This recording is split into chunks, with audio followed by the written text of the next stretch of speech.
Salut les furibonds, bienvenue sur la petite chronique de Spyro le Dragon.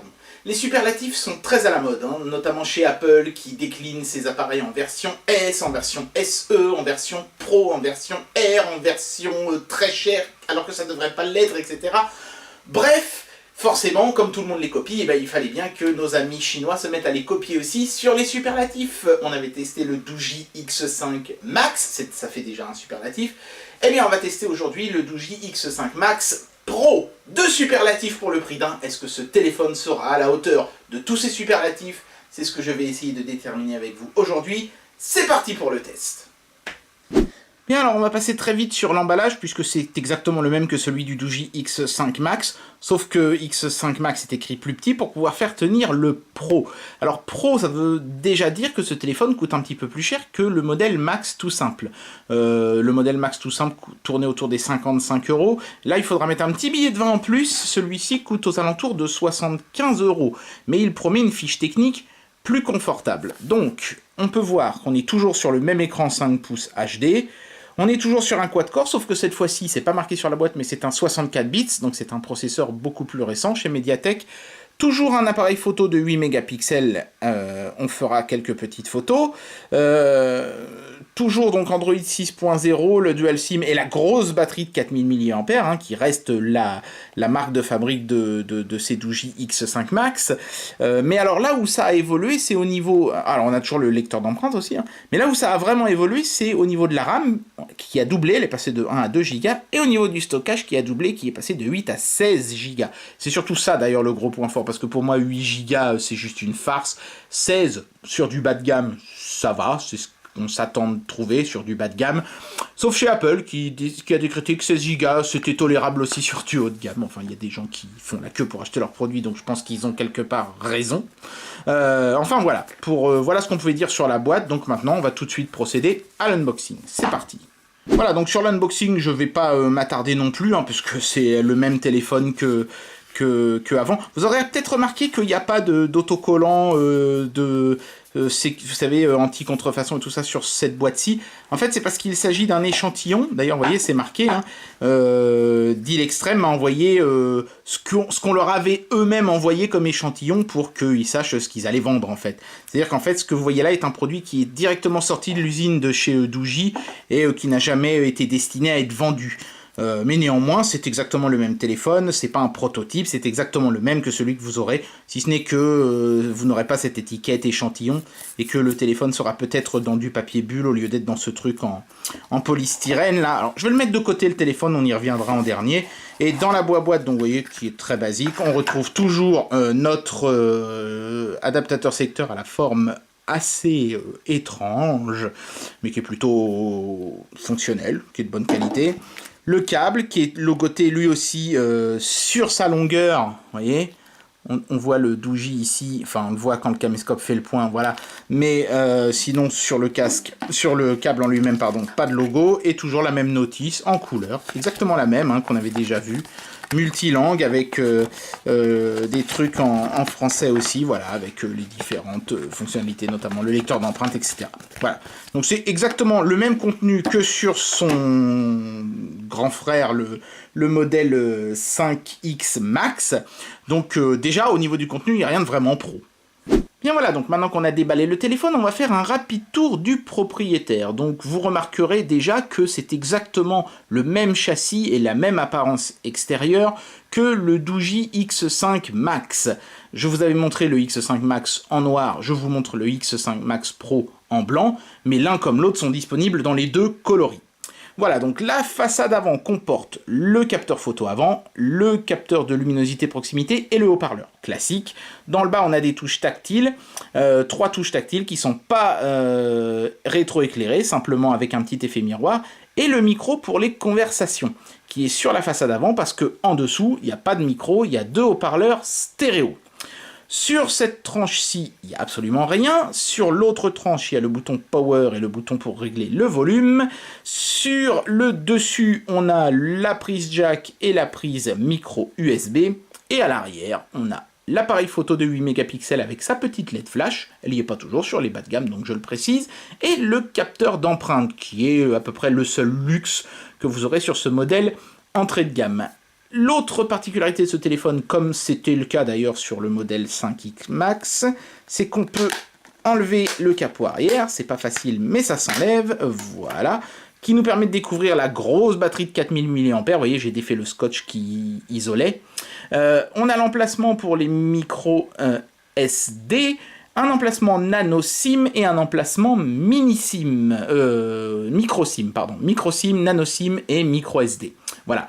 À retenir aussi, contrairement au modèle 5X Max, le 5X Max Pro accepte les cartes 4G. Donc vous aurez accès au réseau 4G avec ce téléphone, ce qui n'était pas le cas du modèle précédent. Vous voyez, donc pour 25 € de plus, non seulement vous doublez la quantité de RAM et la quantité de stockage, mais en plus vous avez désormais accès au très haut débit mobile, donc c'est quand même pas négligeable.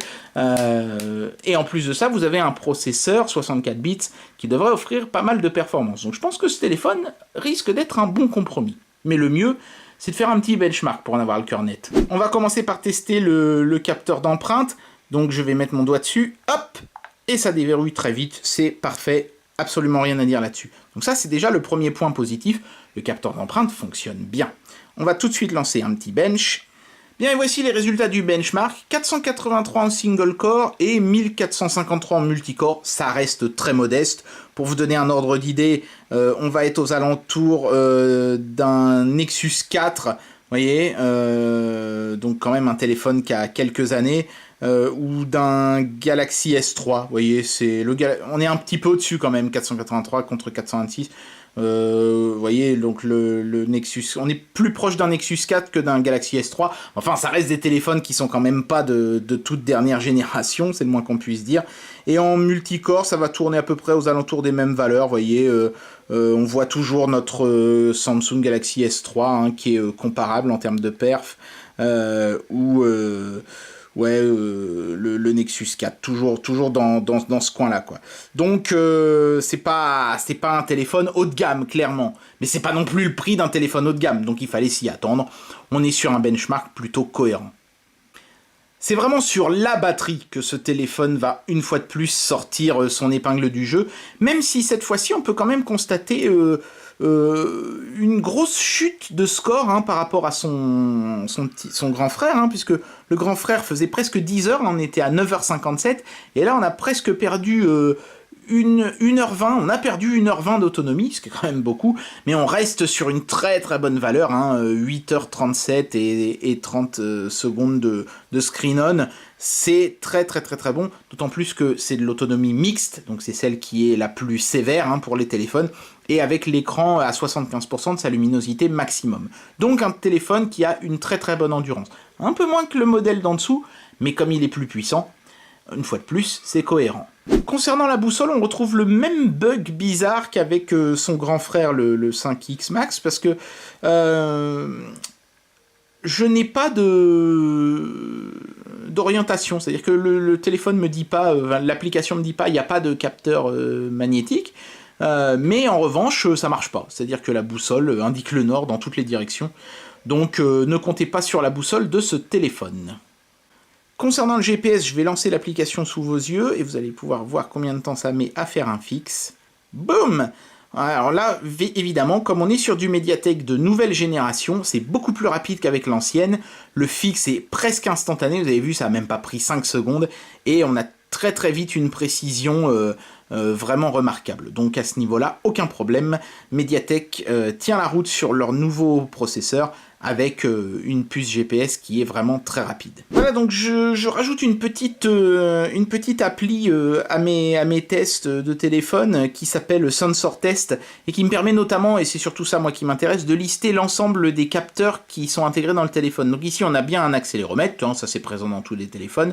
Le magnétomètre est listé, vous voyez, donc celui qui est supposé faire fonctionner la boussole, mais quand je clique, il n'y a rien, il n'y a absolument rien qui s'affiche, donc je sais pas s'il est bidon ou quoi. Orientation, c'est supposé être le gyroscope, mais là encore, j'ai rien, il n'y a absolument rien qui s'affiche. Capteur de luminosité, capteur de proximité, bon bah eux de toute façon les voix ils sont là-haut, donc on peut tenter de les faire marcher. Donc là, on peut voir la luminosité ambiante, et quand je mets mon doigt, vous voyez, ça varie, donc ça veut bien dire que ça fonctionne. Voilà. Donc un téléphone qui est relativement pauvre en capteur, mais qui assurera, on va dire, le minimum syndical. Bien, alors rapidement un petit mot sur l'écran, qui est exactement le même que sur son grand frère. Colorimétrie plutôt juste, contraste pas mal, il n'y a que la luminosité qui est vraiment faiblarde, mais c'est souvent le cas hein, sur les smartphones bas de gamme. Je sais pas pourquoi, peut-être parce qu'ils mettent des LED meilleur marché, j'imagine que c'est pour ça. Mais par contre, la lisibilité reste correcte, sans plus. On est sur du 720p, quoi, hein, voilà. Donc après, 720p, c'est pas si mal que ça, hein, quand on sait qu'un iPhone 6S est à 750p, c'est-à-dire à peine 30 lignes de pixels de plus, ça reste tout à fait correct comme écran, compte tenu du prix du téléphone, c'est même plutôt pas mal. Bien, alors la lecture d'une vidéo 1080p 60 frames par seconde est parfaitement fluide, ce qui n'était pas tout à fait le cas, hein, avec quelques légères drops de framerate sur le grand frère. Le petit frère s'en sort mieux, la faute évidemment au processeur plus puissant, mais aussi au processeur graphique, hein. On est passé d'un Mali 400 à un Mali 720, donc il y a quand même un net progrès à ce niveau-là. Et vous pouvez constater que la fluidité est tout à fait bonne. On va avancer un petit peu pour avoir de la musique.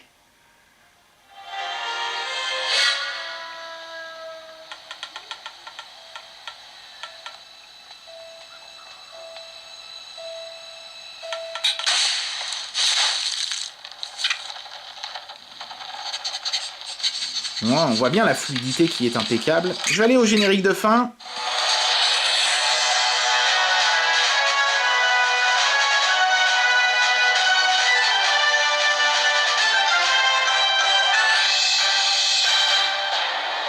Donc on conserve ce son assez puissant, hein, grâce bien sûr à la présence de deux haut-parleurs au lieu d'un seul, ça aide. Toujours avec les mêmes faiblesses dans les médiums notamment, mais ça sature pas et c'est puissant, donc c'est quand même plutôt pas mal. Une expérience plutôt agréable en lecture vidéo. Maintenant on va quand même voir vite fait ce que ça donne quand on essaye de lire un fichier très lourd, genre un fichier 4K par exemple. Voilà, donc en 4K, malheureusement, le téléphone ne fait pas mieux que le grand frère. Ça rame toujours et on a toujours le son qui s'arrête pour rattraper l'image qui a pris du retard. Donc voilà, comptez pas lire des fichiers 4K là-dessus. Après voilà, encore une fois, je l'avais déjà dit sur le test du grand frère, je me répète, mais c'est un écran 720p, aucun intérêt d'aller lire la 4K. Voilà. Mais simplement, si vous avez des fichiers 4K et que vous avez besoin de les lire, bah, ce sera pas sur ce téléphone-là que vous pourrez le faire. Bien voilà, donc on va utiliser le jeu Puddle, hein, qui est un jeu assez demandeur en puissance d'ailleurs, hein, pour tester le téléphone au niveau jeu moyen, on va dire, hein, plutôt que le sempiternel Fruit Ninja. Donc le framerate est assez faible, hein, je dirais moins de 20 FPS, on doit être aux alentours de 15 là. Mais c'est quand même parfaitement jouable, hein, et j'ai mis les graphismes à fond en plus là, hein, donc j'imagine qu'en les baissant un petit peu, on aurait une meilleure fluidité. Donc c'est pas mal, ça va. Le Mali 720 n'est pas un processeur dernier cri pour les graphismes, mais enfin c'est un processeur qui est quand même pas trop mal optimisé dans les jeux en général. Alors je vous remontre brièvement le jeu The Cave, hein, sur ce téléphone, et si je dis brièvement, je vais essayer de monter la luminosité parce qu'on voit pas grand chose, je vais la mettre à fond. Voilà. En fait, vous avez déjà vu ce jeu tourner sur mon test de la manette GS3 de chez Gameser. C'était sur ce téléphone-là. Donc là, bah, on va essayer de le faire tourner un petit peu en mode tactile. Et, bah, ma foi, c'est pas si mal. C'est jouable.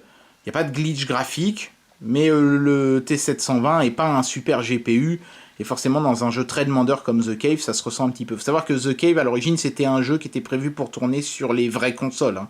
PS3, Xbox 360 et Wii U. C'est un jeu que vous pouvez d'ailleurs acheter, hein, sur Wii U par exemple.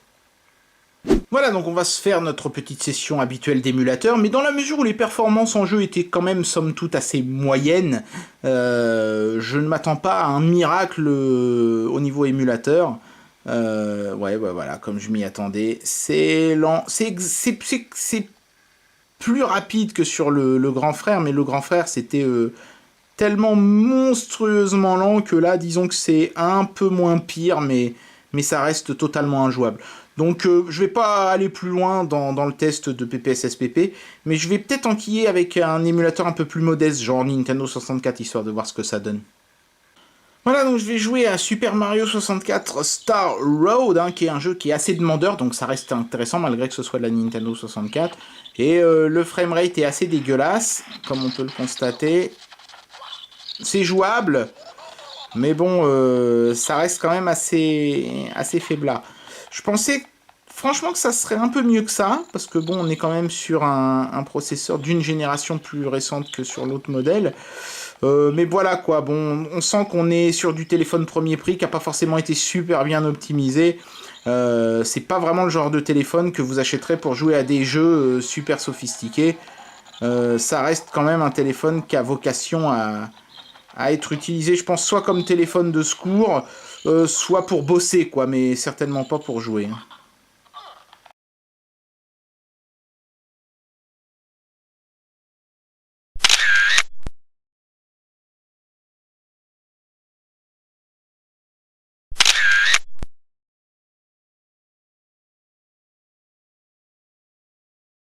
Bien, alors il est temps d'amener une conclusion à ce produit. Et je vais faire ça très très vite parce que j'ai très chaud. Je sais pas si ça se voit à la caméra qui fait une chaleur étouffante ici.